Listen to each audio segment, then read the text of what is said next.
This is Health Broadcasting Service HBS Radios, your global pioneers in specialist radio broadcasting, bringing you everything to enhance your health and well-being. Health is your human right. HBS, your partners in everything about your health and well-being. HBS Radio is who you're looking for.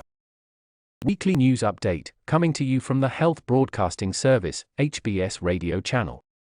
European Union COVID vaccinations fall as pandemic worries ebb, as Ukraine grabs spotlight. Vaccinations fell in the European Union at fastest pace in second half of February. Lowest number of first shots in the European Union last week. Drop comes as COVID curbs removed, focus shifts to Ukraine. COVID-19 vaccinations in the European Union fell last week to their lowest level in more than a year, European Union data show, as fears about the pandemic ebbed, governments relaxed restrictions and public attention shifted to the crisis in Ukraine. The pace of immunizations in the bloc began steadily falling since the start of the year amid a slowdown in infections. Some 72% of EU's population has had 2 doses by now, leaving tens of millions still unvaccinated. In the week to February 27, vaccinations sank to less than 4 million, the lowest since January 2021, data from the European Centre for Disease Prevention and Control (ECDC) show. The fall has accelerated since mid-February, with vaccinations declining by an average of 30% a week, their fastest drop excluding holidays. That came as governments started lifting restrictions, including mandates requiring proof of vaccination at workplaces and public venues, after the highly infectious Omicron coronavirus variant proved to be milder than earlier ones. It also coincided with a shift in global attention from the pandemic to the crisis in Ukraine, which Google search data show came into the spotlight in mid-February when Washington began warning of an imminent Russian invasion of its neighbor. People had already begun to feel to be out of danger. Then the war in Ukraine certainly contributed to closing the COVID-19 chapter, Antonella Viola, professor of immunology at Italy's University of Padua, told Reuters. Data from France and Italy show that vaccinations sank from mid-February. At the same time, searches on Google for COVID-19 in the 2 countries hit their lowest level since the start of the pandemic, while searches for Ukraine skyrocketed. Vaccination rates in the United States have also fallen off sharply, according to data from the United States Centers for Disease Control and Prevention. In the week ended February 25, the lowest total was recorded for the administration of first doses and boosters since the start of the vaccination campaign in December 2020. No Novax effect.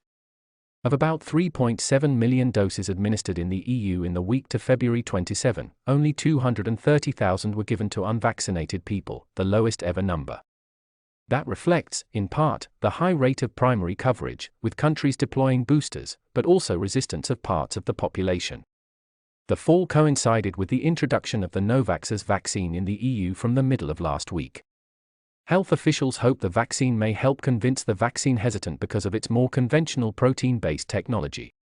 The Novax vaccine is being usually administered as a first dose to unvaccinated people, whereas those who have already completed the primary vaccination series normally receive a mRNA booster. Boosters accounted for 2/3 of European Union's vaccinations last week, whereas first doses made up just 6% of the total, with the rest being second shots in the primary vaccination series. The ECDC said it did not have data on the uptake of the Novax vaccine yet.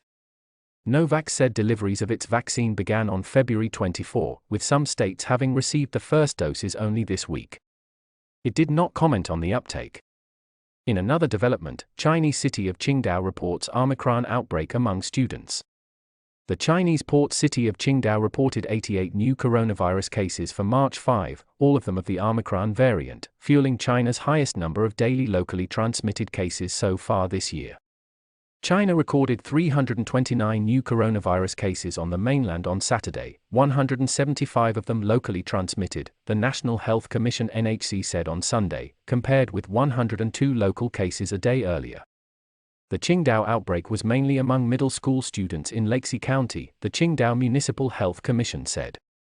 Lakesea County will implement a second round of mass testing on March 7, a Qingdao official said at a news conference on Sunday, adding that there was no major risk of further outbreak. China's dynamic clearance approach to COVID-19 aims shut off transmission routes as soon as new cases are detected. The Qingdao outbreak helped send China's total local confirmed case count to its highest since December 31, with other cases reported mainly in Jilin, Guangdong, and Hebei provinces, according to the NHC. The number of new asymptomatic cases, which China does not classify as confirmed cases, stood at 209, compared with 166 a day earlier. As of March 5, mainland China had confirmed 110,868 COVID-19 cases and 4,636 fatalities. Almost a third of people report lingering symptoms 6 to 12 months after COVID-19, a study has shown. Almost a third of people report at least one ongoing symptom between 6 and 12 months after their coronavirus infection, a survey of 152,000 people in Denmark has found. The study includes one of the largest groups yet of people who were not hospitalized with COVID, and followed them for longer than other major studies, the researchers from Denmark State Serum Institute, SSI, said. The questionnaire-based study suggested that the most commonly reported long-term symptoms were changes in sense of smell and taste, as well as fatigue.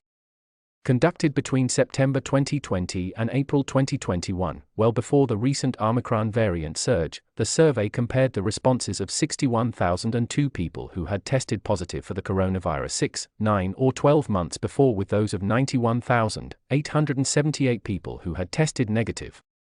In total, 29% of the respondents who had tested positive reported at least one ongoing physical symptom 6 to 12 months after infection, compared to 13% in the control group. Just over half, that is, 53.1% of those with positive tests said they had experienced either mental or physical exhaustion, sleep problems or cognitive problems within the 6 to 12 months after infection. That compared to 11.5% in the control group. New diagnoses of anxiety and depression were also more common among those with a history of SARS-CoV-2 infection, the study showed.